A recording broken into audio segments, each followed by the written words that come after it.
نستعينه ونستغفره ونعوذ بالله من شرور أنفسنا ومن سيئات أعمالنا من يهده الله فلا مضل له ومن يضلله فلا هادي له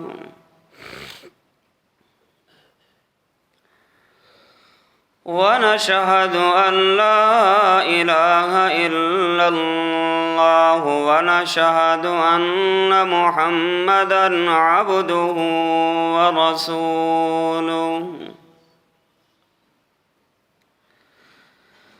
اللهم صل على محمد وعلى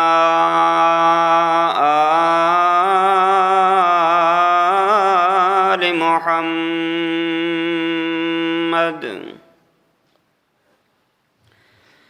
كما صليت على إبراهيم وعلى آل إبراهيم إنك حميد مجيد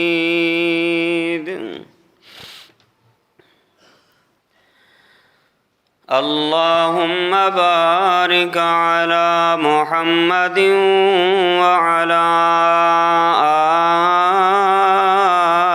آل محمد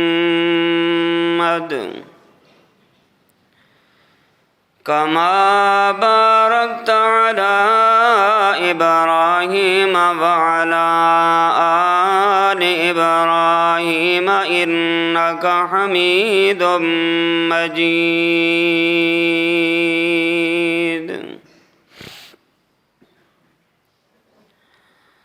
أما بعد فأعوذ بالله السميع العليم من الشيطان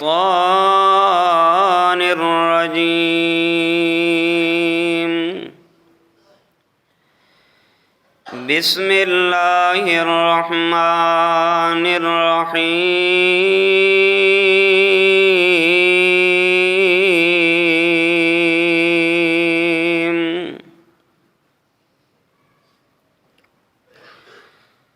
وما كان لمؤمن ولا مؤمنة إذا قضى الله ورسوله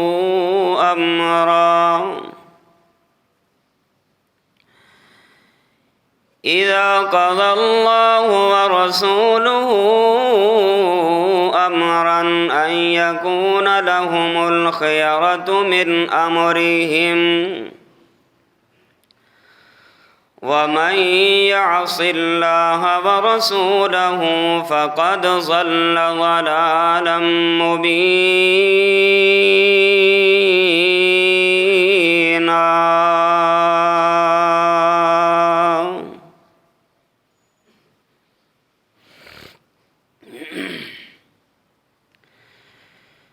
یا الہی جب تک میرے بدن میں جان رہے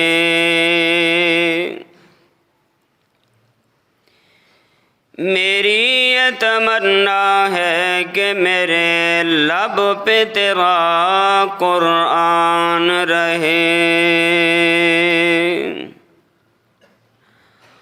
اور یہ بھی تمنا ہے کہ اس دنیا میں کوئی کام کر جاؤں الہی اگر توفیق مل جائے تو خدمت اسلام کر جاؤں آمین۔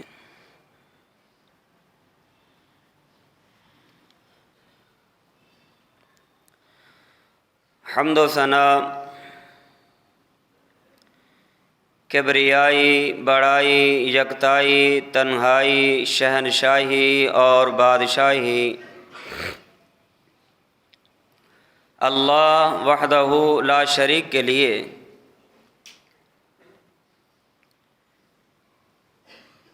انگنت بے شمار درود و سلام امام الانبیاء خاتم الانبیاء جناب محمد الرسول اللہ صلی اللہ علیہ وآلہ وسلم کی ذات گرامی کے لیے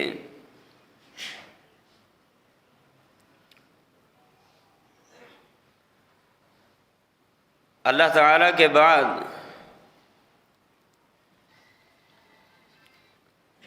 سب سے اونچا مقام اور سب سے اونچا درجہ اگر کسی کا ہے تو وہ صرف اور صرف محمد الرسول اللہ صلی اللہ علیہ وآلہ وسلم ہیں۔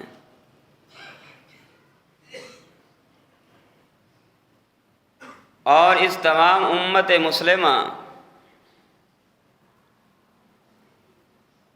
تمام کی تمام امت مسلمہ اس بات کو دل و جان سے تسلیم بھی کرتی ہے کہ جو مقام اور مرتبہ اللہ نے محمد الرسول اللہ صلی اللہ علیہ وسلم کو عطا فرمایا ہے، کائنات میں وہ مقام کسی کو نہیں ملا۔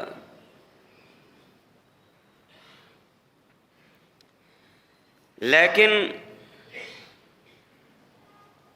جب بات عمل کی آتی ہے اس وقت ہماری غیرت بالکل ختم ہو جاتی ہے۔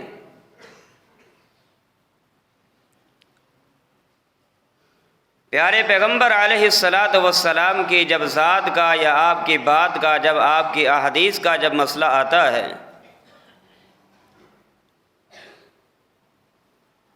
اس وقت انسان اپنی آنکھوں کو بند کر لیتا ہے،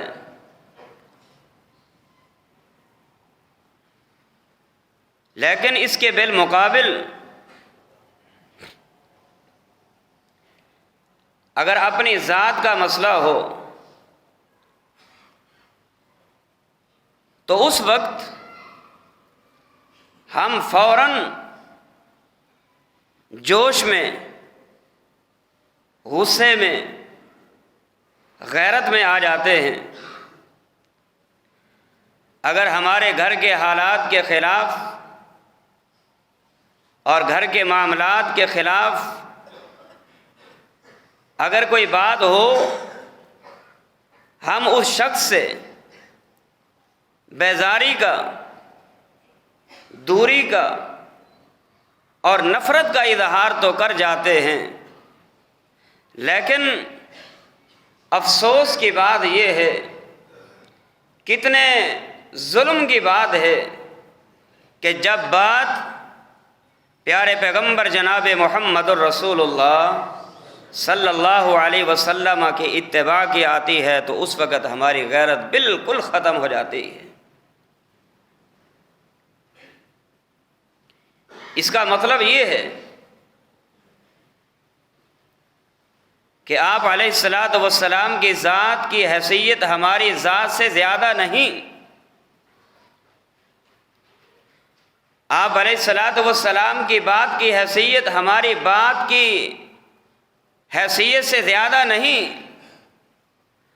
اگر ہم جس طرح اپنے معاشرتی مسائل میں، اپنے گھریلو معاملات میں، اپنے ذاتی معاملات کے متعلق اگر کسی سے کوئی بات ہو جائے ہم اس سے نفرت کا اظہار کریں گے، دوری کا اظہار کریں گے، بیزاری کا اظہار کریں گے، کیوں کہ اس نے میری ذات کے متعلق، اس نے میری فیملی کے متعلق، اس نے میرے فلاں کے متعلق یہ بات کیوں کی ہے۔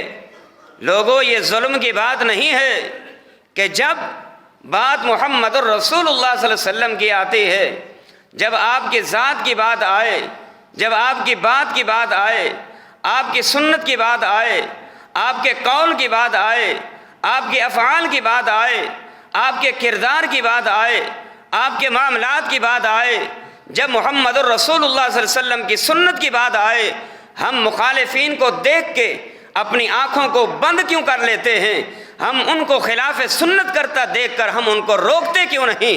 اس وقت ہماری غیرت جاگتی کیوں نہیں؟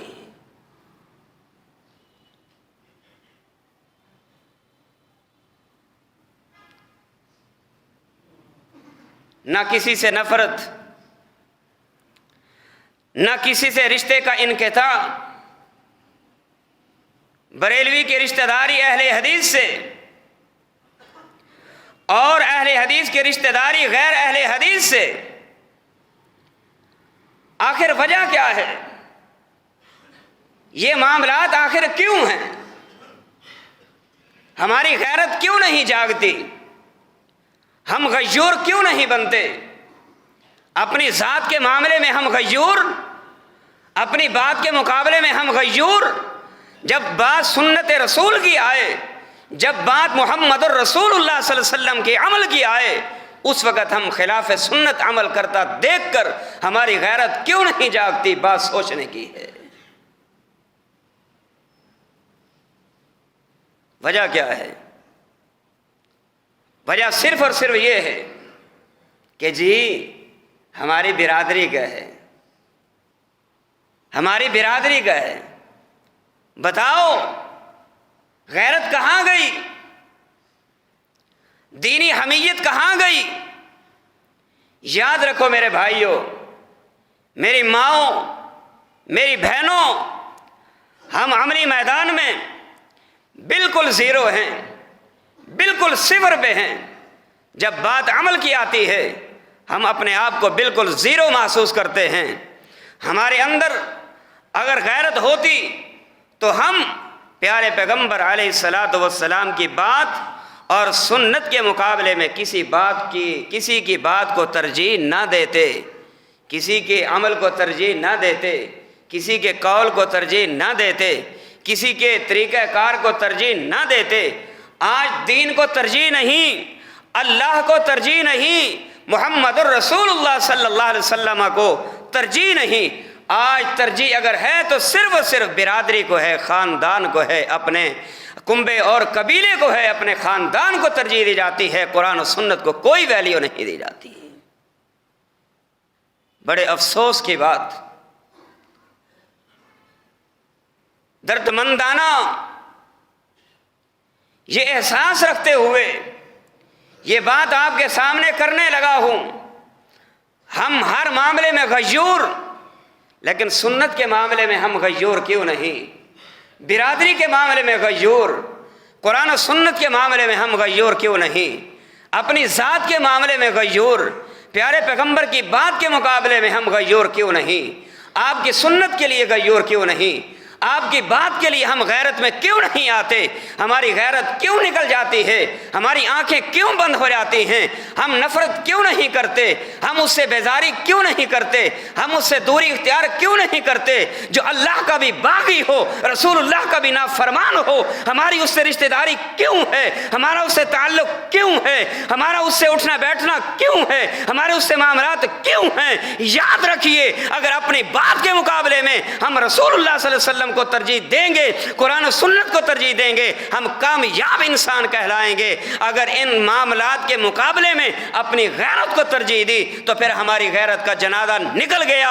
ہم نہ دنیا میں ہم کامیاب ہیں، نہ آخرت میں ہم کامیابی سے ہمکنار ہو سکیں گے۔ کامیاب وہی بندہ ہوگا جو دنیا کے اندر رہتے ہوئے اللہ کے قرآن کے مطابق زندگی گزارے گا اور محمد رسول اللہ کے فرمان کے مطابق زندگی گزارے گا صلی اللہ علیہ وسلم۔ یاد رکھیں، آپ کے ساتھ اور محبت، آپ کے ساتھ محبت اور غیرت کا تقاضا یہی ہے، محبت کا تقاضا یہی ہے، عقیدت کا تقاضا یہی ہے، پیار کا تقاضا یہی ہے کہ سب ترجیحات کو چھوڑ کر، سب نسبتوں کو چھوڑ کر اگر ترجیح دینی ہوگی تو محمد الرسول اللہ صلی اللہ علیہ وسلم کو اپنی نسبت کرنی ہوگی تو صرف اور صرف محمد الرسول اللہ صلی اللہ علیہ وسلم کی طرف۔ اپنا تعلق اللہ کے رسول کی ذات کے ساتھ جوڑ لیجئے، اپنا تعلق پیارے پیغمبر علیہ الصلوۃ والسلام کی بات کے ساتھ جوڑ لیجئے، اپنا تعلق پیارے پیغمبر کی سنت کے ساتھ جوڑ لیجئے، پھر دیکھیے ہمارے معاشرتی مسائل ہوں، ہمارے دنیاوی مسائل ہوں، ہمارے گھریلو مسائل ہوں، ہمارے برادری کے معاملات ہوں، ہمارے خاندانی معاملات ہوں، پھر دیکھیں بہتر کیسے نہیں ہوتے۔ آج یہ معاملات بگاڑ کا شکار صرف اور صرف میرے بھائیوں اسی لیے ہیں کہ ہم اپنے آپ کو قرآن و سنت سے ہم نے دور کر لیا ہے۔